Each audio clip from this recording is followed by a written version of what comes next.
8 तास ड्युटी करायची, संध्याकाळी आल्यानंतर 4:30 वाजता भेळीची गाडी लावायची, 9-9:30 पर्यंत धंदा करायचा।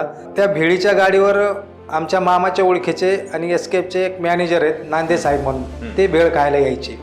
त्यांनाच शब्द टाकला आम्ही आणि मामाने की बाबा एसकेपला काय आमचं करता येईल का, तर करता येईल म्हटले। आणि मग त्यांनी मला एसकेपला जॉईन होण्यासाठी ऑफर दिली। मी इकडं फेनोलेक्स मशीन डिव्हिजनला होतो, तिकडं रिझाईन करून तिकडे जॉईन झालो एसकेपला जॉईन झाल्यानंतर सुरळीत चालू होतं सगळं।